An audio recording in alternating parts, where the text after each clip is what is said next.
Cronin.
Good afternoon, everyone, and welcome to the Delaware Public Service Commission meeting of May 14th, 2025. We have the reading of the meeting minutes.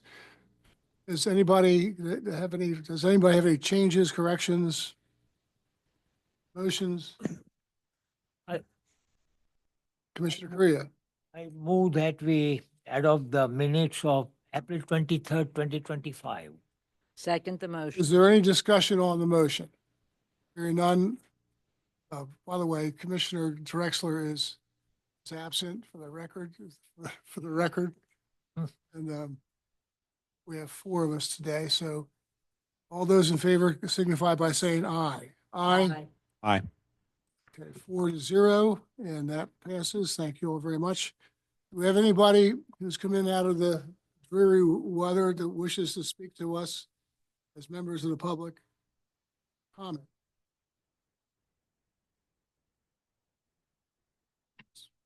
pretty lonely after the last meeting. Yeah. You know, we had senators, representatives, council people, speakers. Hopefully, we can repeat this next month as well. Okay, the consent agenda. Does anyone have anything that they want to have taken off the consent agenda? Commissioner Conaway. An agenda as presented. I'll second. Is there any discussion? Hearing none, all in favor signify by saying aye. Aye. Aye. Aye. 4 ayes. Therefore, no noes and no abstentions. We'll skip to number 1 item on the regular agenda. No. That's fine. I apologize. I feel a little mischievous for some reason today. Number 1 is in the matter of the application of Artesian Water Company for an increase in water-based rates. We haven't seen Artesian on this topic for quite a long period of time, so that's nice. It's also nice to greet Courtney Emerson on behalf of Artesian. Thank you, Chair Winslow and Commissioners. For the record, Courtney Emerson on behalf of Artesian Water Company. I'm joined today by Scott Steffen, our Director of Accounting, and Michael Christopher, our rates analyst, is in the back of the room. If there's any questions for either of them. I'm here today in docket 250346 and respectfully request that the Commission enter order number 10704, approving Artesian's request to place interim rates in the amount of $2,500,000 into effect as of June 3rd, 2025. On April 4th, 2025, Artesian filed its base rates application. On April 23rd, in order 10680, the Commission determined that any proposed changes to Artesian's water base rates would take effect on or after June 3rd, 2025. It shall be allowed upon the filing of a petition by Artesian requesting such change in rates, subject to refund and proration, so long as the increase does not exceed 15% of Artesian's gross interstate operating revenues or $2.5 million annually, whichever is less. On April 28th, Artesian filed its petition requesting an authorization to place the proposed interim rates of $2.5 million into effect, effective June 3rd, and to reset its DSIC to 0 pursuant to 26 Del Code 314B9, also effective June 3rd. The requested increase is less than 15% of Artesian's gross interstate operating revenues. The temporary rates reflect an overall rate increase of 2.88%, which is 1.22% above the 1.66% DSIC rate currently in effect. Netting the impact of the requested temporary increase after resetting DSIC to 0 will yield incremental increases of $1,161,031, which equates to the net overall increase of 1.22%. The interim rate increase is expected to result in a net monthly bill increase of 65 cents per month, approximately, for an average residential customer. Artesian requests that the Commission accept the company's current financial condition and creditworthiness, its longstanding history with the state, and its commitment to abide by any refund orders by the Commission to serve as sufficient surety to meet the bond requirements. Company proposes to include in all Artesian customer bills from May 15th to June 16th, so for 1 month, a bill message informing customers of the implementation of the interim rates and advising the customers that such interim rates are subject to refund. A copy of the proposed bill message is attached to our application. Artesian would like to thank PSC staff and council, DPA staff for its efforts in preparing the proposed order and respectfully request that the Commission enter order 10704. Thank you very much. Very nice presentation. Appreciate the information about the percentages and the cost to the consumers. You're welcome. Anybody have any questions? Commissioner Correa? What is the total number of residential customers throughout your system? We have 97,000 customers approximately. Do you know how many of those are residential, Scott? Okay. Okay. Approximately 90,000. Thank you. You're welcome. Ms. Workman? Thank you, Chair. Kate Workman for staff. Staff recommends that the commission approve order number 10704. Staff would like to remind the commission that this is a statutory increase that they are entitled to under 26 Delaware Code 306 A and C, as long as their application is correct, which staff has determined they've done everything they need to do to get the increase at this time. We would also like to remind the commission that if at a later date we determine that the increase is too much, Artesian will have to repay customers any over collections that happen. But staff recommends that the commission grant the order. Thank you. Knopfler? DPA agrees with staff. We have no objection and agree that it should be approved. Commissioners? Any questions? Commissioner Gray? I move that the commission adopt order number 10704 as submitted. I second the motion. Is there any discussion on the motion? Hearing none, all those in favor signify by saying aye. Aye. 4-0. Favor, the motion carries. Thank you. Thank you, everyone. Number 2 is in the matter of the adoption of regulations for net energy metering. And we have Ms. Workman again. Kate Workman for staff, yet again. Staff respectfully requests that the commission reopen the rules and regulations governing net metering, which are located at 26 Delaware Admin Code 3012. On April 2nd, 2025, the commission approved a petition to review and revise the electric supplier rules at 3001 in the regulations, and staff plans to move the electric vehicle content from Regulation 3001 to Regulation 3012. Additionally, staff plans to hold workshops with interested stakeholders to change the net metering rules to allow new programs and recognize new equipment and technology. Staff therefore respectfully requests the commission reopen Regulation 3012, which are the rules and regulations for net metering. Thank you very much. Mr. Knopfler? DPA has no objection to that at all.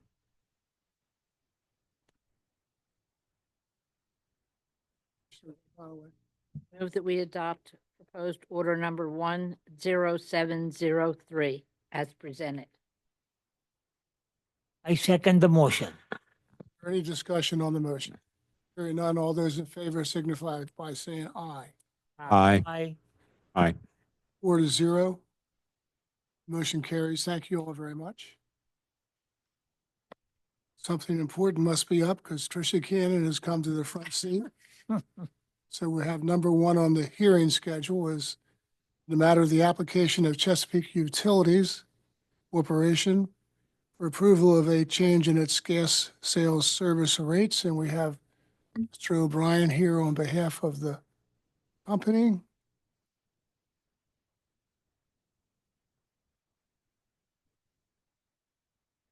Thank you, Chair Winslow and Commissioners. Bill O'Brien on behalf of Chesapeake Utilities Corporation.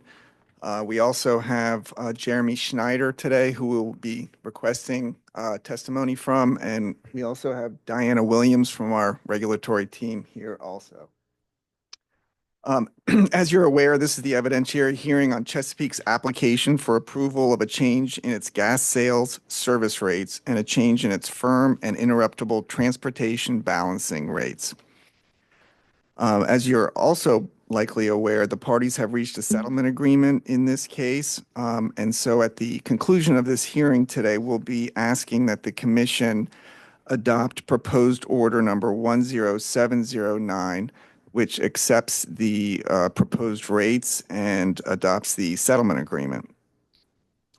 The commission should have the exhibit log, which lists 8 exhibits. It is my understanding that all the parties agree that the exhibits on the exhibit log are admissible, and therefore, as a preliminary matter, I would like to offer those exhibits into evidence. Without objection, they are admitted. Thank you. The company calls its first and only witness, Jeremy Schneider, and asks that he be sworn. Do you solemnly swear that you will tell the truth and nothing but the truth? I do. Please state your name, business address, and position with Chesapeake Utilities. My name is Jeremy Schneider. My business address is 500 Energy Lane, Dover, Delaware, 19904. I'm a regulatory analyst with Chesapeake Utilities. Have you testified before this commission in any prior cases? No, I have not. Have you testified on behalf of Chesapeake before the Maryland PSC in any prior cases? Yes, I have. For several years, I've testified in Chesapeake Utilities gas cost hearings. Would you please summarize your background? In 2016, I received a Bachelor's of Science degree in accounting from Geneva College in Beaver Falls, Pennsylvania. And then in 2020, I earned a Master's of Science degree in data science from Texas Tech University in Lubbock, Texas. I started with Chesapeake as a regulatory analyst in 2018, April of 2018. And as a regulatory analyst, I've primarily been concerned with the company's gas cost recovery and regulated activity analysis for both Maryland and Delaware's divisions.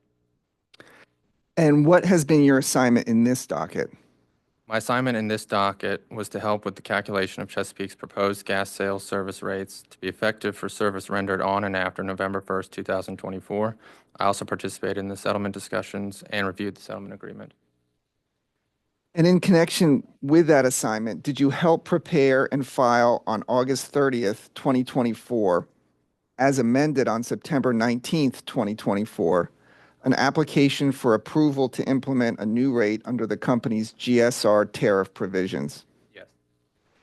And in connection with that assignment, did you submit your own pre-filed testimony in this case? No, for the purposes of this hearing, I'm adopting the testimony of both Marie Kozel and Michael Salasa. So that would be Ms. Kozel's direct testimony as amended, admitted into evidence as Exhibit Number 2, as well as Mr. Salasa's direct testimony as amended, which is Exhibit Number 3? Yes. If I were to ask you today the questions set forth in the pre-filed testimonies you are adopting, would your answers be the same? Yes. Is the information set forth in the amended application, the schedules to the amended application, and the pre-filed direct testimony you've adopted true and correct to the best of your knowledge? Yes, it is. You mentioned that you participated in settlement discussions and reviewed the proposed settlement entered into between the parties in this docket. Yes. Would you please summarize the terms of the proposed settlement, which has been admitted as Exhibit Number 8? Sure. The parties agreed to the company's proposed GSR and balancing service rates as set forth in the amended application effective November 1st, 2024, subject to true-up with our 25 GSR application. In addition, the company has agreed to staff and DPA's recommendations as set forth in their pre-filed direct testimony. Most of the recommendations are terms the company has agreed to in GSR settlements from the last few years. The one new term relates to the company's balancing service rate for its transportation customers. In this settlement, the company agrees to establish a mechanism to reconcile projected and actual transportation balancing service revenues and costs on the annual basis and adjust future balancing rates to collect or return any cost under collections or over collections, similar to the existing GSR true-up. The company will propose such a true-up mechanism as part of its 25 GSR application. Do you believe that the terms of the proposed settlement are just and reasonable and in the public interest? Yes. And what impact would the settled GSR rates have on a typical residential customer? Sure. So compared to the rates effective November 1st, 2023, an average RS2 customer using 700 CCFs per year would experience an annual increase of approximately 4.91% or $4.14 per month. During the winter heating season, a typical RS2 customer using 120 CCFs per winter month will experience an increase of approximately 5.62% or $8.52 per winter month. And when you say $4.14 per month or $8.52 per month, you mean $4.14 per month and $8.52 per month? Correct. Thank you, Mr. Snyder. I have no further questions at this time. Mr. Snyder is available for cross-examination or any questions from the commissioners. Staff have no questions. EPA has no questions. Thank you, Mr. Snyder. Welcome to the Delaware Commission, which is much nicer than the Maryland Commission. Agree with you there. Staff would like to call Ms. Shauna Marshall and have her sworn in.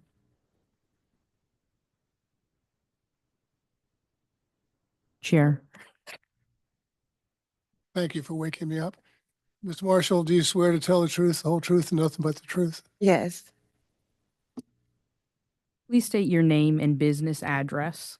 Jonah Marshall at 861 Silver Lake Boulevard, Cannon Building, Suite 100, Dover, Delaware, 19904. By whom are you employed? The Delaware Public Service Commission, What's your position with the commission? Public Utilities Analyst. And in connection with your employment, have you performed certain review and investigation in this docket? Yes, I reviewed the application, testimony, schedules, data requests, hedging plans, and orders issued for prior GSR dockets. Did staff retain any experts for this docket?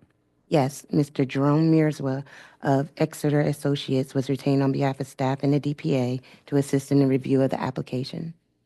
And his pre-filed direct testimony is marked as Exhibit 5, is that correct? Yes. Do you have any changes to your pre-filed direct testimony marked as Exhibit number 4? No. Were there any public comments received for this docket? No. Were you involved in the negotiations on behalf of the commission staff that led to the settlement agreement in this case? Yes. Can you briefly describe the terms of the settlement agreement? After reviewing the application, supporting documents, and discovery responses, the parties were able to agree that the rates were properly calculated to reflect the cost of the company's natural gas procurement costs. The rates proposed by Chesapeake are necessary with a few caveats. The parties agreed that Chesapeake will maintain its current capacity reserve margin. If the company finds that its capacity reserve margin requires adjustment, the parties will adhere to the processes and procedures established in previous settlement agreements. Quarterly reviews of the company's over-under collection balances, hedging program, and other issues. Establish a mechanism to reconcile projected and actual transportation balancing service revenues and costs on an annual basis, and provide periodic updates regarding intervention by the company in FERC proceedings and actions taken on behalf of ratepayers. Ms. Marshall, do you believe that the proposed settlement marked as Exhibit number 8 results in just and reasonable rates and is in the public interest? Yes, I do. Could you explain your reason for that belief? Staff found that the proposed GSR rates are in fact just and reasonable. They were calculated correctly and in accordance with the company's tariffs, and the parties reached a compromise that is transparent, reasonable, and in the best interest of ratepayers. For this reason, staff respectfully recommends that the commission approve the settlement in this docket. Thank you, Ms. Marshall. Ms. Marshall is available for any cross-examination. Mr. Clerk, No questions from the DPA. Mr. O'Brien. No questions from the company. Sure.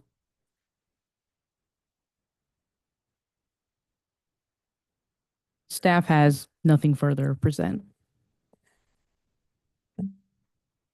Mr. Chairman, I move that we adopt order number 10709 as submitted.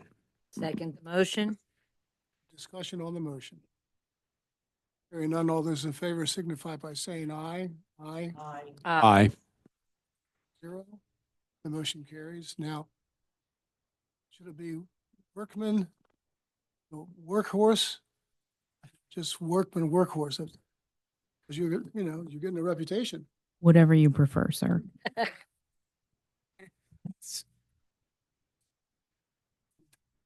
do have a little bit more business today. We have to hear, I think we're going to be hearing from. Chair Winslow and Commissioners, thank you. But I am remiss not to have mentioned our hearty thanks to Commission staff and the DPA staff for working this case out with us. A lot of meetings. Thank you. Welcome. Back again.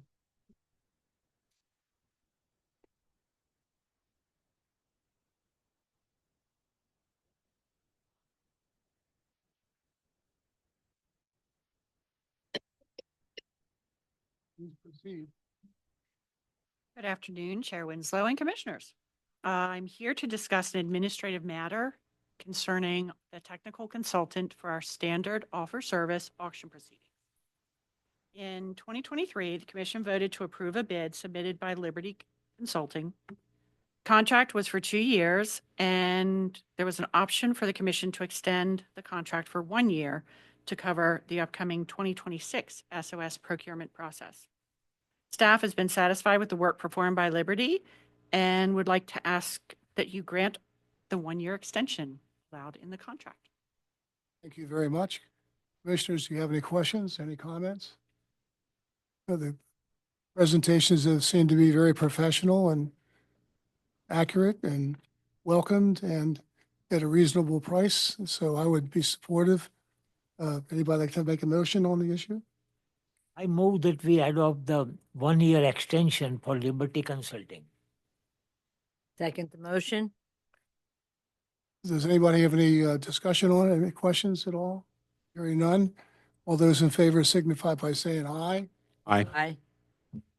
It's 4-0. The motion carries. Thank you, Tricia. Thank you.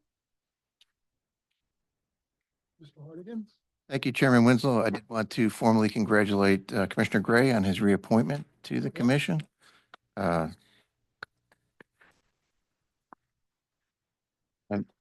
If I might, I'd like to thank the governor, the Senate, and more importantly, all of the staff and the folks who've been supportive of the efforts that I put in on the commission. Very much appreciated. Our next meeting is June 4th. Mr. Chairman, I may have, no, I don't have any other comments. Sorry. Adjourned. Thank you all very much for attending.